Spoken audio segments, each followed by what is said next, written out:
When I was 7 years old, my mom took my brothers and I to an animal shelter to adopt a pet. We had been talking about getting a small pet dog for a while, and once my parents decided we were old enough to handle the responsibility, we went to a local animal shelter to find our pet. When we got there, we saw a small, timid, cute Yorkshire Terrier. He immediately started playing with us, and we felt attached to him instantly. The shelter told us he was a 5-year-old male Yorkshire Terrier and that he was only $50. We decided to take him home. Once we got home, we named him Samson. We played with him a lot, and the next day we took him to the vet to make sure that he was up to date on his shots and have him checked out. The vet had bad news for us. The news the vet gave us was that the animal shelter was dishonest about the health and age of our dog. It turns out that Samson wasn't 5 years old after all. He was 14 years old and he had serious health problems. He needed medication as soon as possible, and the medicine would cost our family $1,000 a month. What were we going to do? I felt so sad because I already loved Samson, even though I had just met him. We didn't want to bring the dog back to the animal shelter because they would probably just let him die once they knew about his medication. We also couldn't afford to pay for the medical bills for a 14-year-old dog.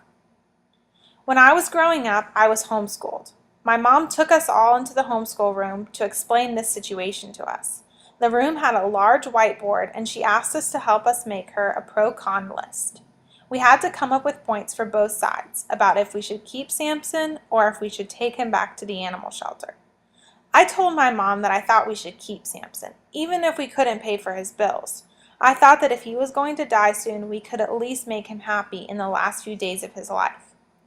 While we were having this conversation, my older brother Ryan, who was 10 at the time, had a great idea. He said that he thinks that Samson had a loving owner because he was so well behaved. He thought that Samson got out and the animal shelter picked him up. Ryan suggested that we post an ad in the newspaper about a found dog with Samson's description and see what happens. We all agreed that this was a good idea, and my mom said we could run the ad for 1 week. If we didn't hear anything, we would have to take him back to the shelter. During the week that the ad was posted in the newspaper, my brother also called every other ad listing that had lost a dog.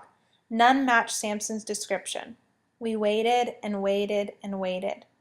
On the last day that the ad was run at 9 p.m. at night, we got a phone call. A woman was on the phone, and she said that she saw the ad and was calling because she had lost a Yorkie. She explained that the Yorkie was her mom's dog, and her mom had recently passed away. The dog was all she had left to remember her mom. The dog needed medication, and so she had been so worried. The woman on the phone told my mom, "Call the name Bandit and see if he comes." At the time, Samson was playing in my room with me. My mom called, "Bandit!" and he darted out of my room into the kitchen. We had found his owner. Bandit's owner came to our house later that night, and as soon as Bandit saw her, he leaped into her arms. We said a tearful goodbye to our 2-week pet, but were so happy to see him reunited with his owner. Samson was going to get his medication, be in a loving home, and hopefully live the rest of his happy life pain-free. We were so thankful. I realized after that even though it was hard to say goodbye, I'm still glad I had the opportunity to love that little dog. It showed me that even if you know you will lose something, the experience of loving it will change you and shape you in ways you won't even imagine.